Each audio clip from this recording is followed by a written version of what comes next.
अस्सलाम वालेकुम नाज़रीन, मैं हूँ आपका मेज़बान एहतिसाम अली अब्बासी। उम्मीद करता हूँ तमाम तर लोग खैरियत से होंगे। नाज़रीन, बेसिकली जो आज की वीडियो बनाने का मकसद है वो पाकिस्तान के अंदर जो नया मिलिट्री ऑपरेशंस में इस्तेहकाम वही है। बेसिकली नाज़रीन, जैसा कि आप तमाम लोगों को मालूम है, एक वफाकी काबीना ने आज नेशनल एक्शन प्लान की अपेक्स कमेटी की जो पेशकश थी उसकी मंजूरी दे दी है और अज़्म इस्तेहकाम को एक्सेप्ट कर लिया है। अज़्म इस्तेहकाम बेसिकली जो है वो एक मिलिट्री ऑपरेशन है जो कि हुकूमत पाकिस्तान ने दहशतगर्दी जो है पाकिस्तान के अंदर उसके ख़त्मे के लिए according to government of Pakistan के दहशतगर्दी के ख़त्मे के लिए जिसकी इन्होंने मंजूरी दी अज़्म इस्तेहकाम की, ये काम करेगी। नाज़रीन, हर चीज़ के प्रॉज और कॉन्स होते हैं और अगर हम नज़र डालें वो गवर्नमेंट पॉइंट ऑफ व्यू से तो अज़्म इस्तेहकाम के जो हैं वो प्रॉज ही प्रॉज हैं। जैसा कि इनका कहना है कि दहशतगर्दी का ये ख़ात्मा करेगी। आज भी बिलावल भुट्टो साहब ने इस इक़दाम को सराहा है, जबकि अपोजिशन डंके की चोट पर इसकी मुखालफत कर रही है।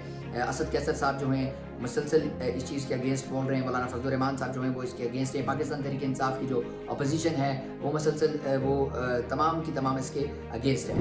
ये ऑपरेशन हुई हैं उसकी प्रॉपर जो है इसके ऊपर रिसर्च होनी चाहिए, इसकी इन्वेस्टिगेशन होनी चाहिए कि वो कितने कामयाब रहे हैं। और जब आप लोकल कम्युनिटी को ऑन बोर्ड नहीं रखते और आप जो है ऊपर से फैसले करते तो कितनी कामयाबी की चांस है। भाई जिंदगी तो हमने गुजारी, हमारे बच्चे होंगे। सियासी इस्तेहकाम, माशी इस्तेहकाम, पाकिस्तान के 25 करोड़ लोगों के हुकूक को अदा करने से ये इस्तेहकाम आएगा, लोगों पर मुसल्लत होने से नहीं आएगा। इसलिए जमात इस्लामी का बहुत वाज़ेह तौर पर यह मौक़िफ़ है कि हम किसी भी फौजी ऑपरेशन की हिमायत नहीं कर सकते। फौजी ऑपरेशनों की यह तारीख है। जो अगर हम देखें इस चीज़ को कि अगर आप दहशतगर्दी के खात्मे के लिए कोई भी कमेटी बना रहे हैं, सबसे पहले ये खुश आइंद है। लेकिन सबसे पहले आप ये देखिए कि अपेक्स कमेटी कहते किसको है। अपेक्स कमेटी वो है जो कानून के दायरे के अंदर रह के कमेटी कायम की जाती है और तमाम लॉज फॉलो की जाती है। हम ये तमाम चीज़ समझ सकते हैं कि सियासी लोग हो गए, अस्करी लोग हो गए, तमाम तरह लोग एक कानून के अंदर आते हैं। लेकिन बेसिकली जो एक वफाकी काबीना का इजलास है वो वफाकी काबीना के इजलास के अंदर एक आदमी जो कि यूनिफॉर्म में बैठा हुआ है उसके होते हुए आप लोग एक्सेप्ट कर रहे हैं इन चीज़ों को। वफाकी काबीना का इजलास है, वो कैबिनेट किसी मखसूस लोगों के लिए है। तो उसके अंदर जब एक फ़ौजी बंदा बैठा हो तो आप कह सकते हैं कि कोई भी यूनिफॉर्म के अंदर बैठा हो तो बेसिकली हम कह सकते हैं इसको कि किसके प्रेशर से ये जो है वो मंजूरी दी गई है। प्राइम मिनिस्टर साहब तो सिर्फ एक आप कह सकते हैं पपेट हैं, पपेट की तरफ से यूज़ हो रहे हैं। बेसिकली जो ये मास्टरमाइंड है हम सबको मालूम है, उसके पीछे पाकिस्तान आर्मी ही है।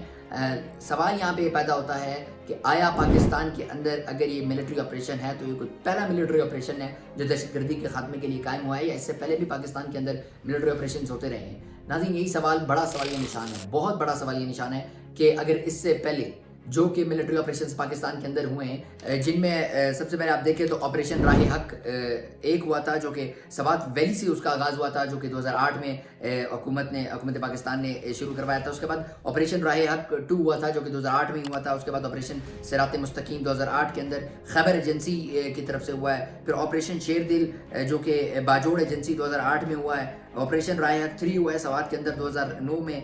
ऑपरेशन जो ब्लैक थंडरस्टॉर्म के नाम से लोअर दीर शांगला के अंदर 2009 में ये ऑपरेशन कंडक्ट हुआ है। ऑपरेशन बरेकना इन मोहम्मदन एजेंसी 2009 के अंदर कंडक्ट हुआ है। ऑपरेशन राय रास्त सवात के अंदर 2009 में हुआ है। ऑपरेशन राय निजात जो साउथ वजीरिस्तान के अंदर 2009 के अंदर हुआ है, जबकि ऑपरेशन ज़रब अज़ 2014 के अंदर हुआ है और ऑपरेशन रद्दुल फसाद 2017 के अंदर हुआ है। नाज़रीन, अगर इन तमाम ऑपरेशंस के ऊपर नज़र डाली जाए बेसिकली तो ये ऑपरेशन पाकिस्तान के 9/11 होने के बाद हुए हैं। जो अमेरिका के अंदर पाकिस्तान का एक इंसिडेंट हुआ था, अमेरिका के अंदर एक इंसिडेंट हुआ था 9/11 का, उसके बाद ये तमाम तर ऑपरेशन जो हैं इन्होंने अपनी स्पीड पकड़ी है और पाकिस्तान के अंदर ये यके बाद दीगरे ऑपरेशन कायम हुए हैं और 1 साल के अंदर। लेकिन सवाल ये निशान ये है कि 2024 के अंदर भी आज एक ऑपरेशन अज़्म इस्तेहकाम के नाम से बनाया जा रहा है जिसका एजेंडा भी सेम है कि दहशतगर्दी का खात्मा।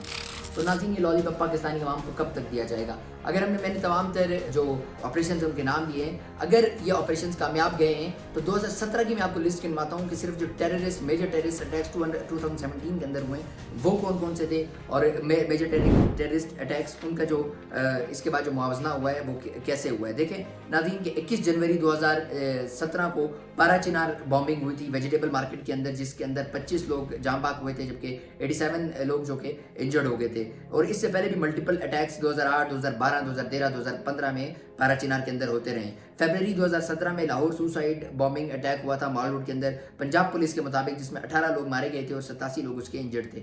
इसी तरह आप देख लें सैवान सुसाइड बॉम्बिंग हुई है 2017 के अंदर, चारसदा सुसाइड बॉम्बिंग हुई है 2017 के अंदर, और उसके बाद अगस्त 2017 कोयटा सुसाइड बॉम्बिंग हुई है, पेशावर पुलिस व्हीकल अटैक 2017 के अंदर हुआ है। तो ये तमाम तर जो हैं एक ही साल के मैं आपको गिनवा रहा हूँ। आया कि ये तमाम तर जो ऑपरेशन इससे पहले हुए थे, इन्होंने दहशतगर्दी के ऊपर काबू क्यों नहीं पाया, इन्होंने जो पाकिस्तान को लॉलीपॉप क्यों दिया है कि दहशतगर्दी के ऊपर ये जो मिलिट्री ऑपरेशंस कायम हुए, इनका कोई भी सियासी फ़ायदा नहीं है, बल्कि ये सियासी स्टंट्स नहीं है, ये सिर्फ और सिर्फ जो है दहशतगर्दी ख़त्म करने के लिए। अगर ये दहशतगर्दी ख़त्म करने के लिए थे तो क्यों आज अज़्म इस्तेहकाम की ज़रूरत पड़ी है।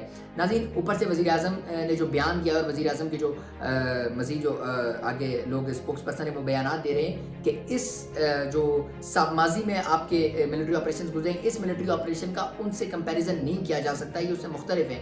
2014 के अंदर जो ऑपरेशन ज़रब अज़्ब हुआ था, राहील शरीफ साहब ने किया था, वो मियाँ मोहम्मद नवाज शरीफ की काबीना ने ही मंजूरी दी थी। तो उस वक्त यही लोग आधे से ज़्यादा गवर्नमेंट के अंदर बैठे हुए थे। तो आज ये लोग कहते हैं उस और इसका मुवाजना नहीं कर सकते आप, हालांकि उसका स्लोगन भी सेम था और इसका स्लोगन भी सेम था, उसकी कामयाबी का जश्न भी इन लोगों ने मनाया था। तो अगर ये सेम नहीं है तो फिर इसका मतलब है कि पॉलिटिकल स्टंट है। और दूसरा बड़ा सवाल ये पैदा होता है, वज़ीरिस्तान के लोग और बलूचिस्तान के लोग, आया यही इसके क्यों हमेशा टारगेट बनते हैं, हमेशा जो पख्तून हैं वही इसके क्यों टारगेट बनते हैं। ये अपने ही लोगों का खून बहाया जा रहा है, अपने ही लोगों के अगेंस्ट ये टेररिज्म अटैक किया जा रहा है। ये सिर्फ और सिर्फ पाकिस्तान के अंदर नई दहशतगर्दी, नए सिरे से दहशतगर्दी को फूंक दी जा रही है। आप भी इस चीज़ को सोचे समझे, पॉलिटिकल स्टंट्स है ये तमाम हमारी गवर्नमेंट की तरफ से। और अगर गवर्नमेंट में दमखम था तो इसको जो है बगैर काबीना में, बगैर किसी आप कह सकते यूनिफॉर्म में बैठे हुए शख्स के इस अज़्म इस्तेहकाम को उनको मंजूर कर लेना चाहिए था। सेकेंडली यहाँ पे देखा जाए तो अगर ये बार बार ये लोग आ जाते हैं, अपोजिशन इसकी मुखालफत कर रही है तो किसी बेसिस के ऊपर कर रही है, क्योंकि पाकिस्तान आर्मी इससे पहले मुतअद्दिद बार ऑपरेशन मैंने आपको रिकॉर्ड करवाएं, दहशतगर्दी उन्होंने ख़ात्मे के लिए जश्न मनाए, लेकिन नज़र आ रहा है कि नाकाम रही है। इसीलिए दोबारा जो है वो इन्होंने ऑपरेशन अज़्म इस्तेहकाम का नाम लिया। और ज़ाहिर बात है इस तमाम का जो खुमियाजा है वो 3 साल दौरे हुकूमत में डाला जाएगा। और इसमें आप कह सकते हैं कि उसमें जो है हमारी नज़र में, मेरी नज़र में अगर देखा जाए तो इसका खुमियाजा आप गवर्नमेंट पर डालेंगे। एग्जैक्टली जो आपकी एक पॉलिटिकल जो भी गवर्नमेंट होती है, जो बाइस इक़्तिदार लोग होते हैं उनके हक़ में होता है, लेकिन सबसे बड़े जो इसके मुजरिम हैं वो यूनिफॉर्म में बैठे हुए लोग हैं, जिनका जो काम है सरहदों की हिफाजत करना है, सरहद के मुहाफ़िज़ वो लोग हैं। लेकिन बार बार हर एक इंसिडेंट के बाद उनको ये मिलिट्री ऑपरेशंस कायम करने पड़ जाते हैं और फिर ये लोग भी मरहून मिन्नत उन्हीं के हैं। तो नाज़रीन, हमें इस चीज़ को समझना होगा। उम्मीद करता हूँ नाज़रीन आज की वीडियो आपको पसंद आई होगी। जाने से पहले आप लोगों से गुजारिश है कि लाजमी अपना फीडबैक देना ना भूलिएगा। अपने मेज़बान इत्तेसाम अब्बासी को इजाज़त दीजिए। खुदा हाफ़िज़।